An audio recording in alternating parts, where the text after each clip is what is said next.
Hello and welcome back to the Podcast Engineering Show. My name is Chris Curran, and this is going to be a solo episode. Session with me. And so I'm not going to do the big intro with the music. Actually, I gave the band the night off. Even Barry has the night off. Anyway, this show is the Podcast Engineering Show, and it's sponsored by and it actually supports the school, Podcast Engineering School, which is where people can learn how to produce podcasts at the highest professional level. I teach them, I mentor them, and it's great. We've been doing it for a couple of years. We've had 35 or more students come through the school, and it's been great. So I have a lot of different topics to cover today. So it's kind of, I think it was 3 or 4 weeks ago where I put out a session where it was just me and I was talking about solutions and different problems and stuff. So this is going to be similar.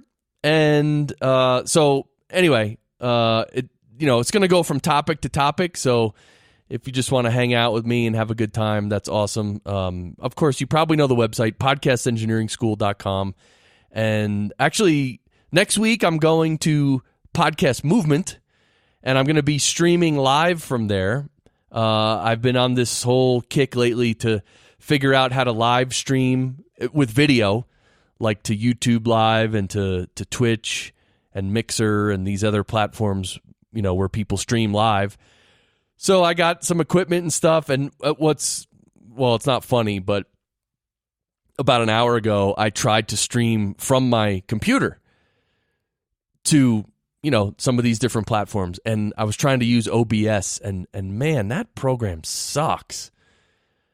I mean, true, I haven't been trained on it, and I don't know all the little ins and outs and stuff, but seriously, I've even heard from other people in YouTube, other YouTube videos, and people who know what they're talking about, that say that OBS is it's free, which is good. That's why a lot of people use it. But as far as all the detailed settings go, it's not really that intuitive, and it's kind of easy to miss a setting or two. And that's what happened an hour ago. I tried to stream, and there was a problem, and I had to literally stop the stream and try to figure out the problem.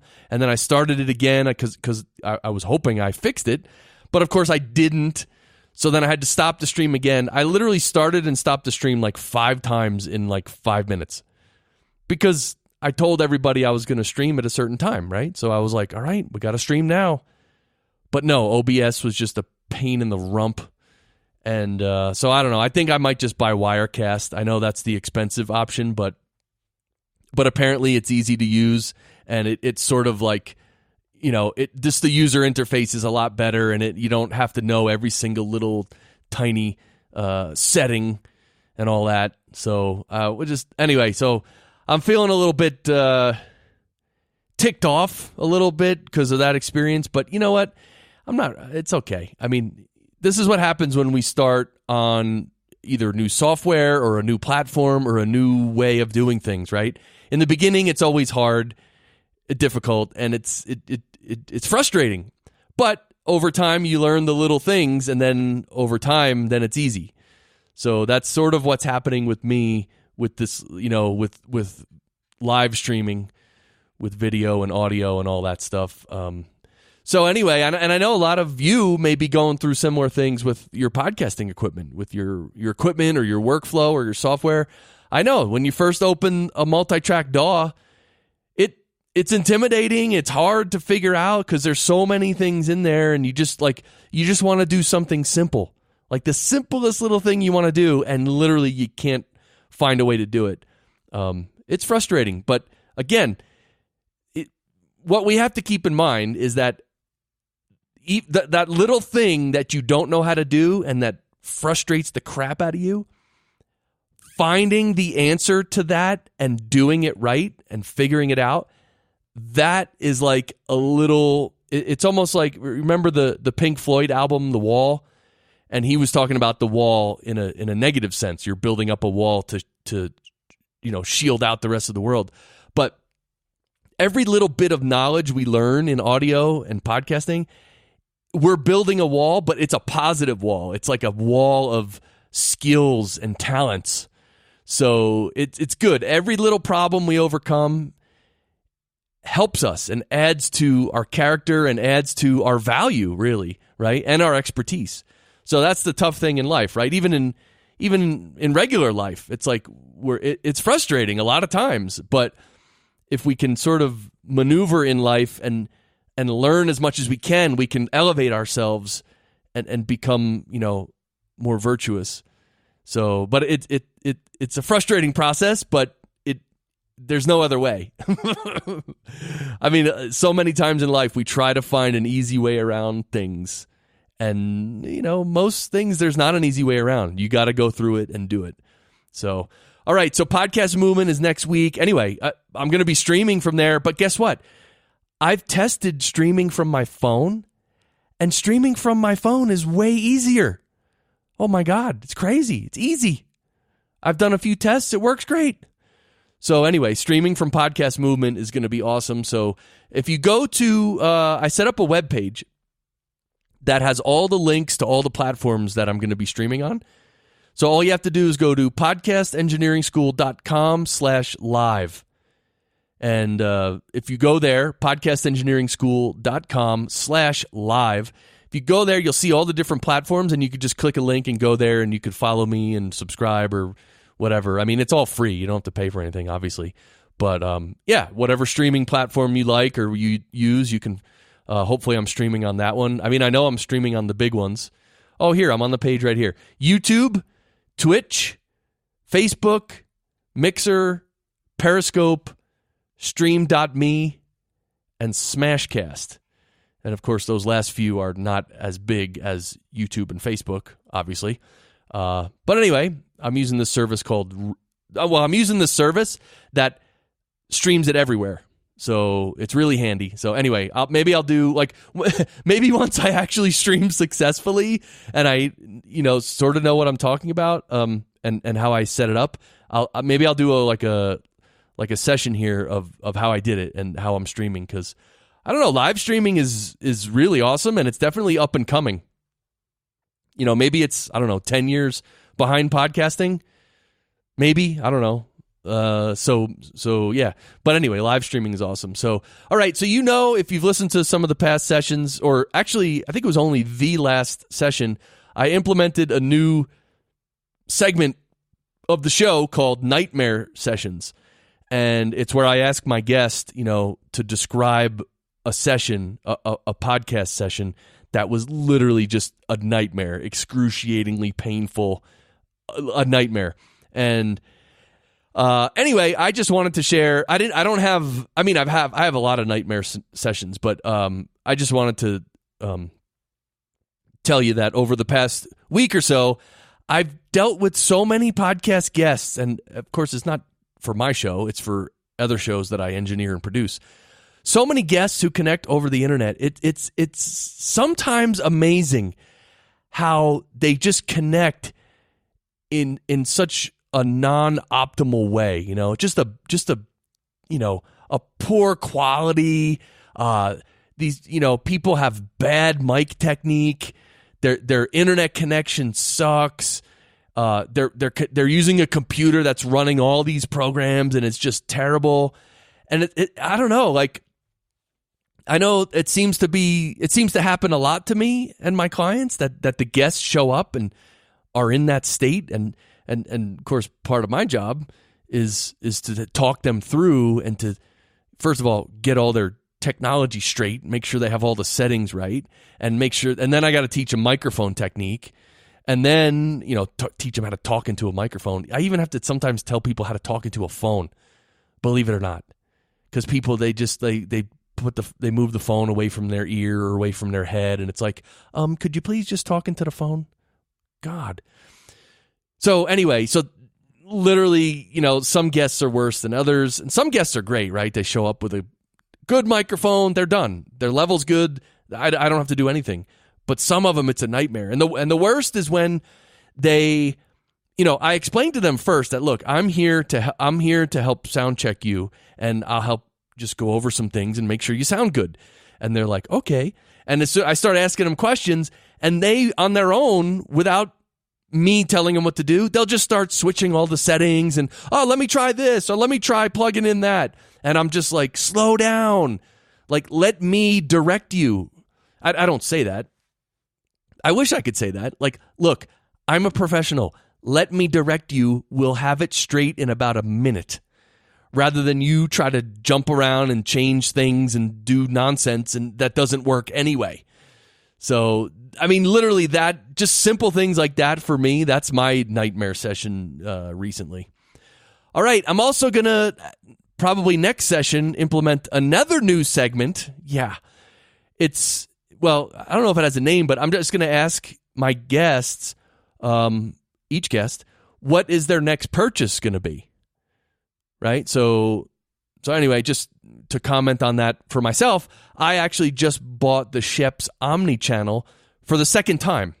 Okay, so this is a plugin from Waves. It's a really awesome channel strip plugin, and it was just on sale for $29. I've had it for about maybe 6 months or so. I don't know.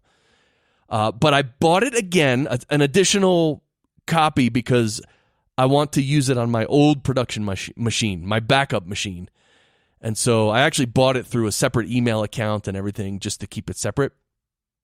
So it's on my old machine, but it's a great plugin. And so, but my next purchase, well, you probably, I know I mentioned it, is the Sennheiser MKH416. That shotgun mic is the one I want to buy, but I'm waiting for it to go on sale for $599, because normally it's $1,000.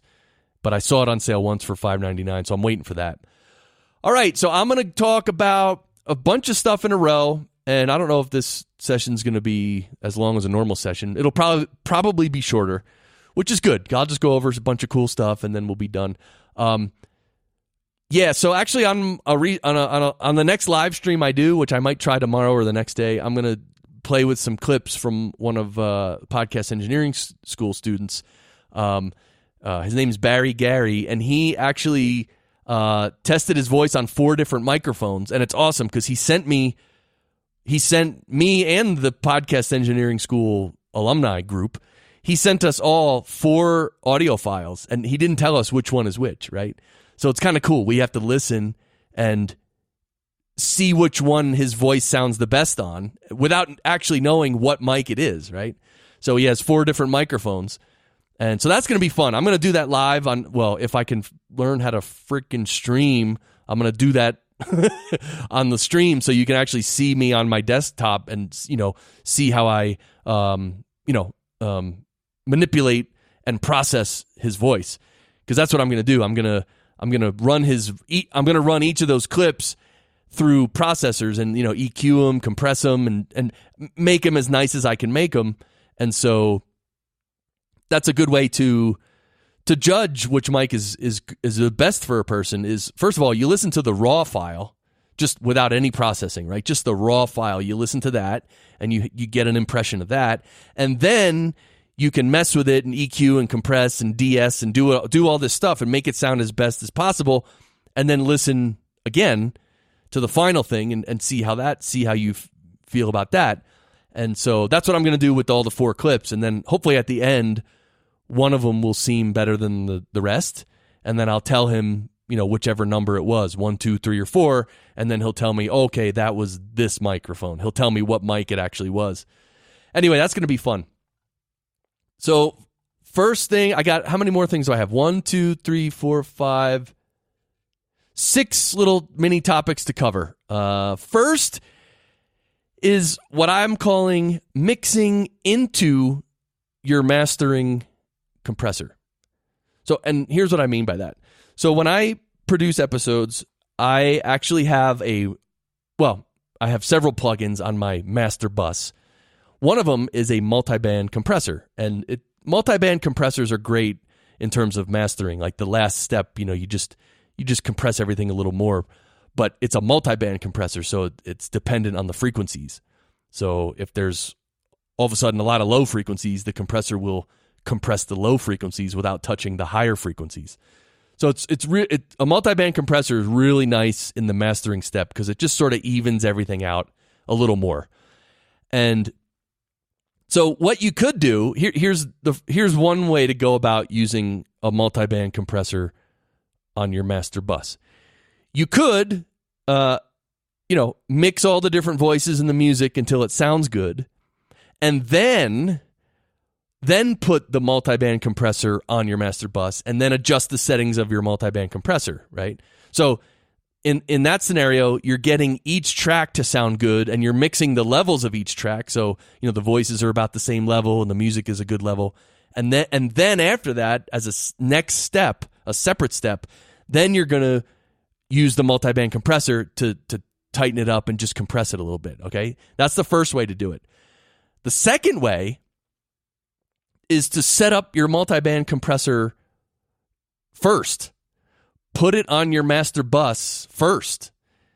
And, normally you have to get the right settings from a previous session or a previous episode, because you can't just put the multiband compressor on there with random settings. So, you need to know what settings are good for episodes, in general. So first thing is you put the multiband compressor on the master bus, and you have it on, so it's working. It's processing. Then you go to each individual track, and then you EQ and compress each individual track, and then you level them out so they're the same level, and then you adjust the level of the music so it sounds good. So that second scenario, that's what I call, and engineers call, mixing into a compressor. So meaning the mastering compressor is always active, and it's always processing the audio. So depending on what you feed into it is how much compression will happen. So it's pretty cool because you can, as you're working on the individual tracks, you're not only tweaking the individual tracks, but it's also running through the multiband compressor. So you can actually hear it like it's almost a finished episode. And so one of the things about, and by the way, I like that second scenario a lot. That's what I do typically.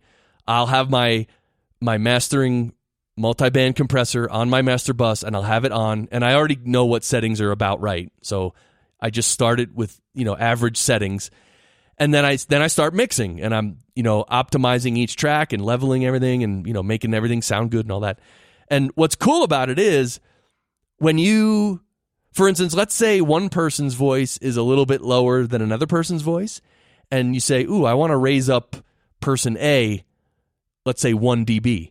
So you move up their fader 1 dB.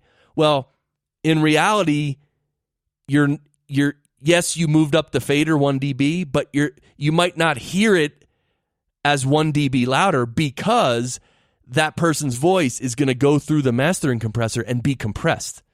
So if you turn it up 1 dB, maybe sometimes it'll be, when they're talking at a normal volume, it might be 1 dB higher, but then when they start talking loud and the compressor kicks in, it might only be a half dB louder.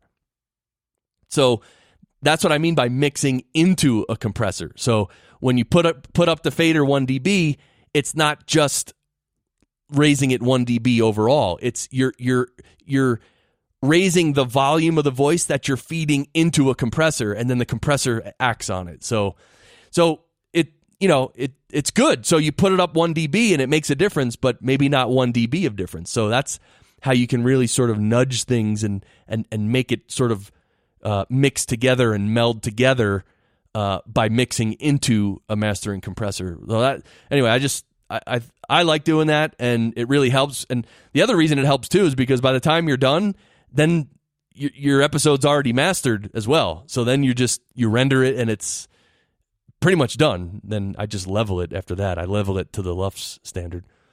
So there you go. Mixing into your mastering multiband compressor. All right. Next thing from Alan Tepper. You guys know Alan Tepper. Come on. All right. He wrote me a note recently. He said, sadly, Forecast. By the way, Forecast is I think it's an app for the Mac. I think it's Mac only. See, and now I'm not sure. Anyway, Forecast. I'm pretty sure it's Mac only. And what it does is it's an MP3 encoder, and it puts in chapter markers. So, you can basically produce your podcast, and then put it into Forecast, and you can, Forecast will not only turn it into an MP3, but also you can set chapter markers in there. And apparently it's a pretty good tool for chapter markers. But what Alan Tepper was relaying to me, which he said, sadly, Forecast downsamples our 48 kilohertz master to 44.1 kilohertz. So apparently Forecast, it cannot output 48 kilohertz sample rate. It puts everything at 44.1 kilohertz, which, not a big deal really, but Alan and I like 48 kilohertz. I like working in 48 kilohertz. Anyway, that's a whole nother, that's a debate right there. Then he also wrote, fortunately, Hindenburg Journalist Pro respects 48 kilohertz when encoding MP3, as do Fission, RX6, and even iTunes. So, and by the way, also most DAWs, pretty much all DAWs can render a file in any bit rate, any sample rate, stuff like that. So, frequency response, all that. So, he also says Hindenburg Journalist Pro also has built-in chapter creation with graphics. So actually, I didn't know that. Hindenburg Journalist Pro, which I think they keep updating that software to help podcasters. I don't know. It seems like every month or two I'm hearing that they added something cool for podcasters. So anyway, Hindenburg, I've never tried it, but I've heard it's awesome. I think Dave Jackson also uses it. A lot of people use it, I think. I might have to try it one day. But you know how it is trying new software. It's like, it takes a while, and if I don't need to, I probably won't. But I should probably just play around with it one day. Anyway, but Hindenburg, you can make chapters and add graphics. So apparently, with each chapter marker, you can put in a little graphic so that when someone's listening back on their podcast app, let's say you have chapter markers at, let's say you have a chapter marker at the 5 minute mark. Well, you start at 0 and you'll be listening, and then at 5 minutes, the graphic will change, and you can tell it what graphic to change it to in Hindenburg Journalist Pro, which is cool. And also chapter markers. Obviously, the whole reason for chapter markers is that it lets the listener skip forward to a different chapter, so you can actually make your like for instance. This session right now, I told you I have 6 little topics to talk about. I could, but I'm not going to, but I could theoretically make each little piece its own chapter and put a little chapter marker at the beginning. So then you could just, if I start talking about, if I mention Alan Tepper and you're like, oh, I don't like Alan Tepper, you could just fast forward to the next chapter. But why would you not like Alan Tepper? Yeah, oh yeah. So anyway, chapter markers are awesome. My general take on them and feeling about them is they really are awesome. But the problem is it adds to the production time, because you have to figure out when to make a chapter and what you're going to call that chapter. You know what I mean? So and those decisions aren't always clear cut to me anyway. You know what I mean? So it's then you'll have to spend time figuring out where to put the chapter markers and what to call them. I don't know. I guess I don't have time for that. But I guess the other thing is about chapters. If you produce your show in advance, knowing that you're going to make it into chapters, then you could prepare chapters. And then you'll actually know when each one starts, right? Because you prepared it that way. I guess that's the way to do it there. See, I talked myself through it right on the show. But I love the idea of chapter markers. I haven't put them into practice yet, and I don't think I will probably. So, all right, next one. I had a interesting observation. I just wanted to pass along. So you probably know that I use RX6 Advanced, which is really awesome software from Isotope, and I use it in many different ways for many different reasons. It's really just it's probably the best audio software there is. Some of it, in terms of fixing bad audio and making things right. So I actually, my last step in production is I put each episode into RX6 and I set the LUFS level, because RX6 you can tell it what LUFS level to set it at. So whatever audio it is, whatever the level is going in, I can tell RX6 to, if it's a stereo episode, I can say, all right, RX6, make it minus 16 LUFS, and boom, I just hit a button, and it takes some time, but it'll scan it and it'll move it it'll make it minus 16 LUFS. And then, of course, that's when I create the MP3. So then I know that the MP3 is minus 16 LUFS. Boom, done, right? But one of the things I started doing, well, a while back, I've been doing it for a long time, is in RX6, because you could see the waveform, but you can also see the I even forget what they call it. It's like the frequency ranges. You could see it. So anyway, when you look on the low end, like let's say 20 hertz and below, or maybe even 30 hertz and below, there's a lot of information down there. You could see it on the screen, right? But here's the thing, 20 hertz and 30 hertz and below, let's say below 30 hertz, it's so low that you don't really need that information, especially below 20 hertz, because you can't even hear below 20 hertz. Like, you can't hear it. 30 hertz, you can barely hear. So anyway, I got in the habit of literally in RX6, you can just select everything below, let's say 30 hertz, and just delete it. Like, literally delete it.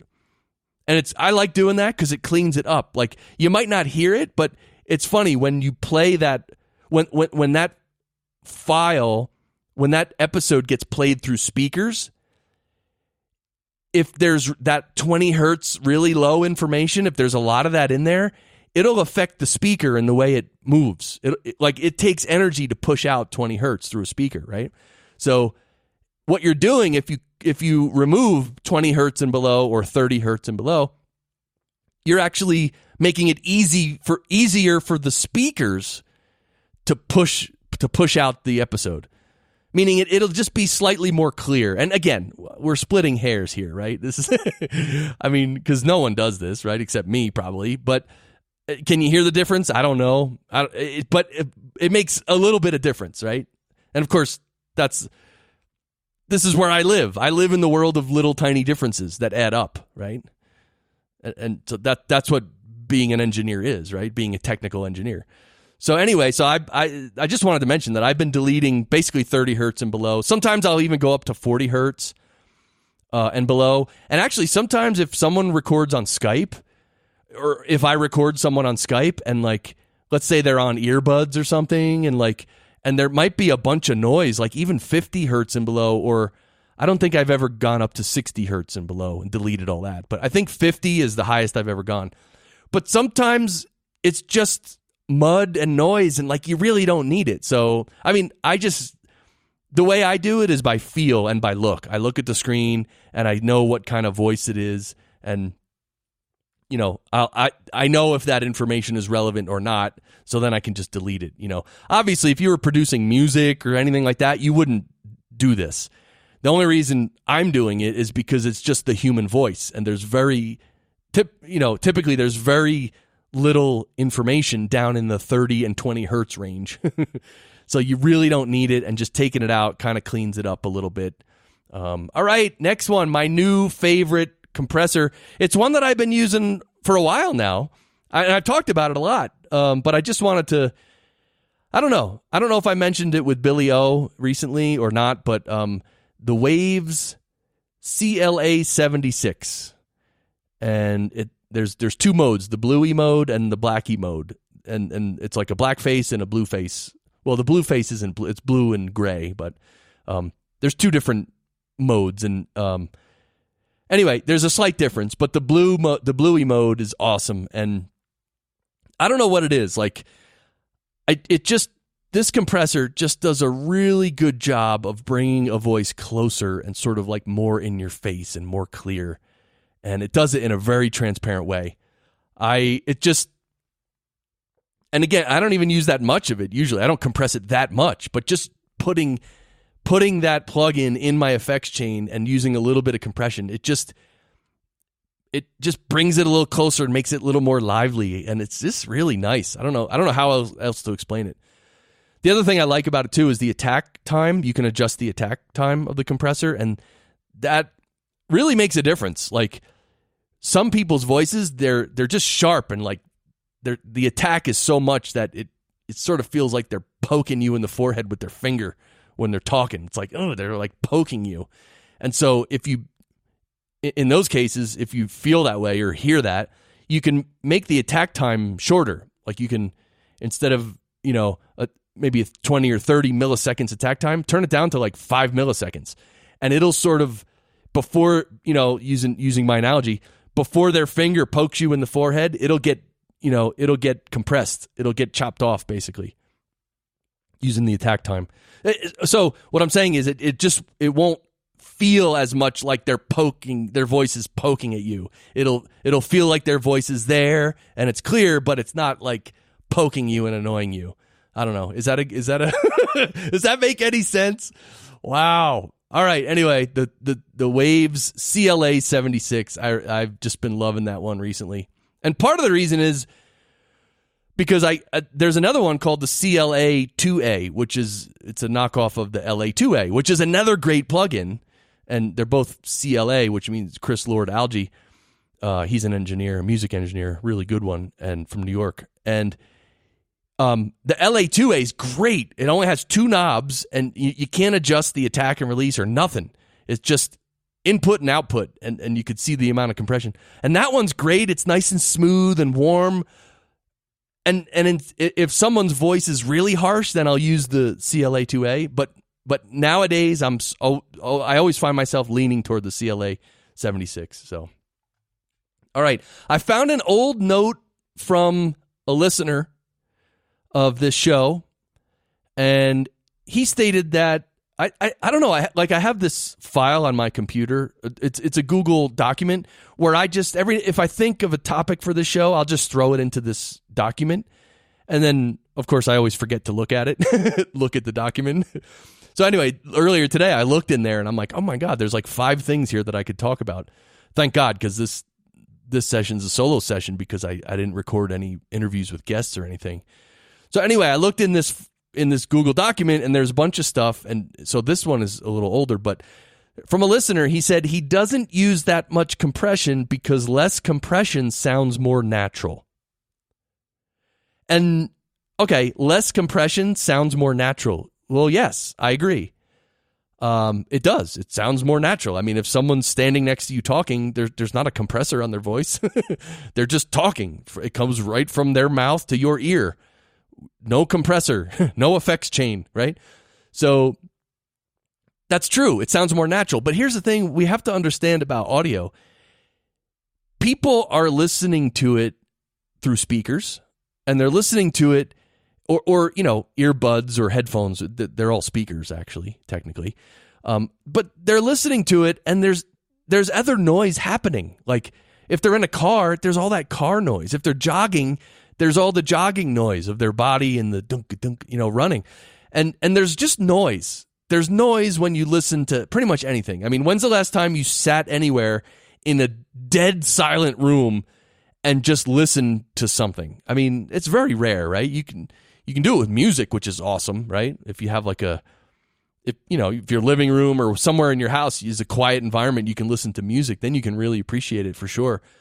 But podcasts, anyway, so normally people are listening in louder environments, and that's why compression really helps, because when you compress the human voice, if there's any background noise, the voice will seem more clear and more like closer, more present.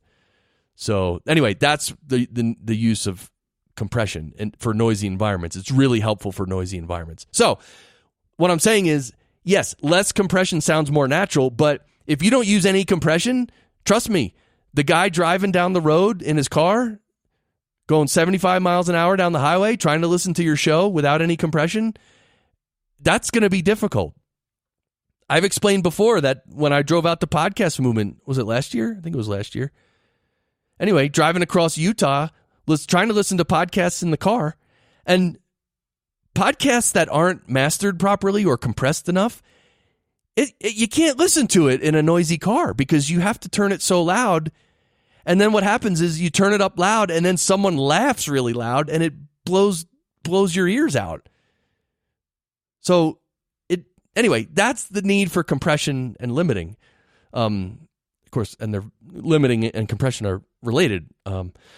So if you listen to radio, you'll hear it, right? If you listen to a pop music radio station in a very quiet environment, you will not like it, because when the song is loud, it's being compressed a lot. And then let's say the song gets real quiet and the singer says something, "Ooh, yeah, baby," or something.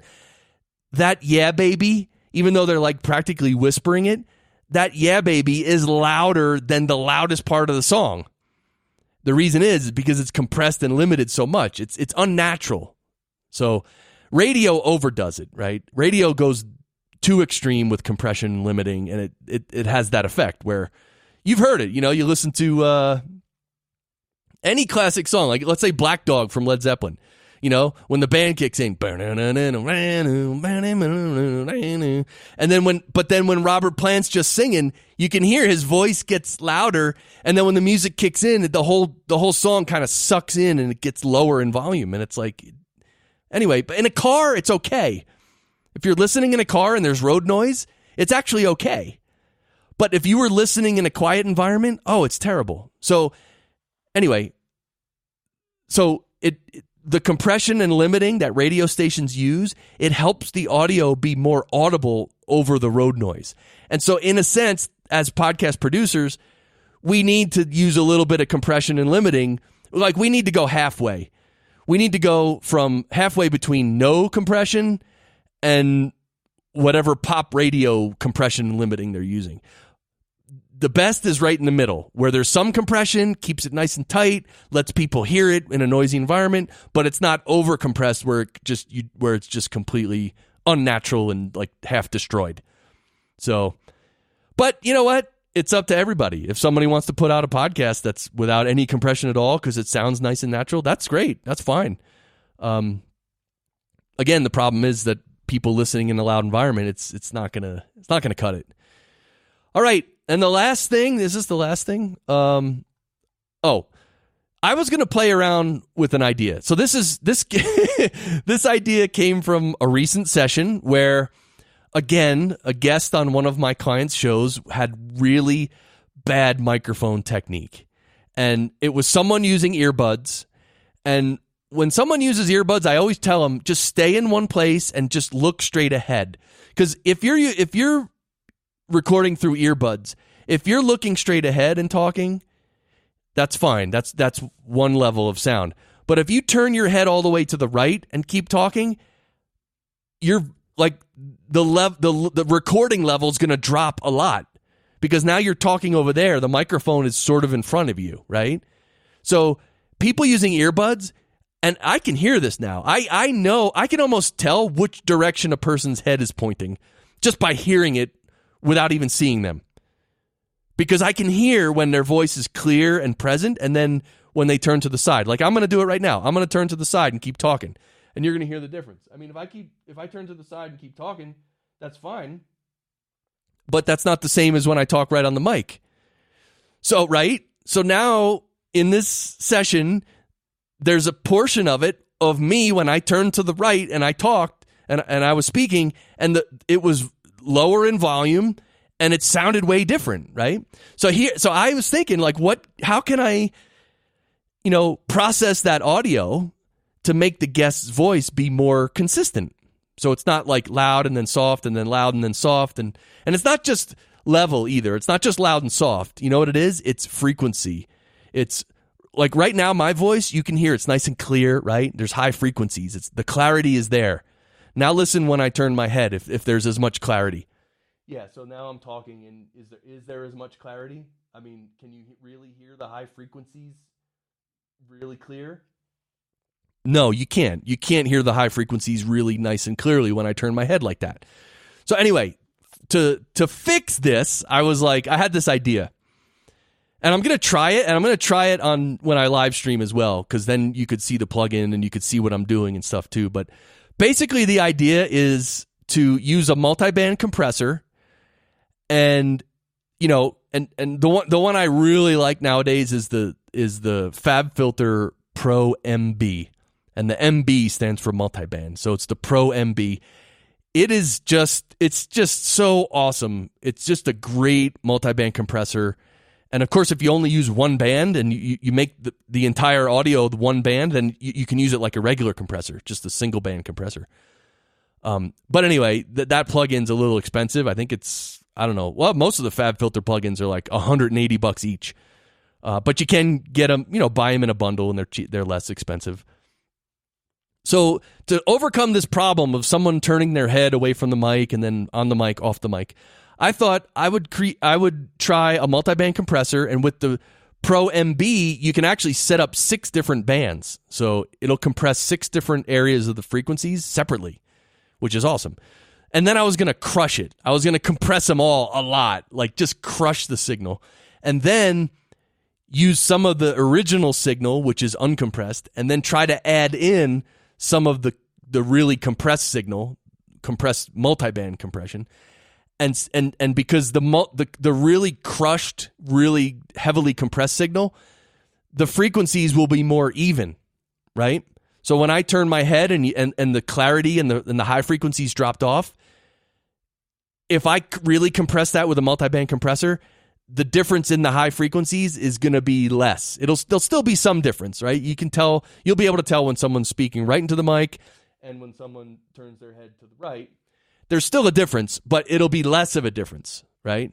So anyway, I really would rather show you on the screen, which I'm gonna do if I ever figure out how to stream with video, then I'll actually show you. I want to do that. Like, it's almost like I want to do it just for my own knowledge and if it's something I can use in actual production. So I want to experiment with it. So I'll do that with you guys on the air or on a stream if I ever figure out how to stream. All right, well, those are the things I wanted to give you guys today. Like I said, next week I'll be at Podcast Movement. I'll be streaming live, hopefully.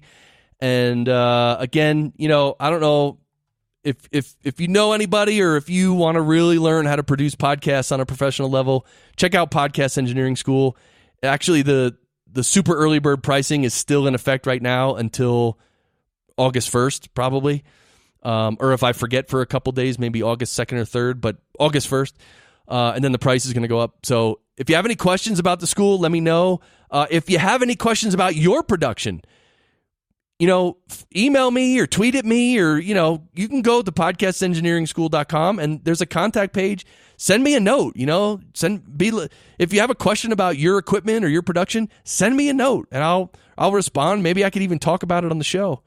The other thing is, if you know anybody who would be a really good guest for this show, please introduce me to them. And the kind of guests I like are people who are, more technical, more engineering experience, and, who can talk about their own experience and different equipment and different software and all that.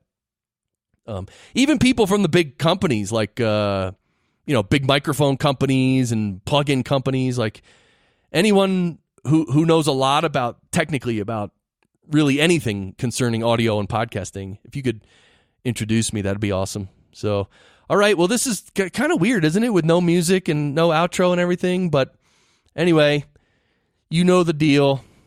You know what to do. You could you could say it right now. Go ahead, say it. Say it. Go ahead, say it. Now I'm sounding like Pulp Fiction. Say what again? All right. Well, anyway, sound great.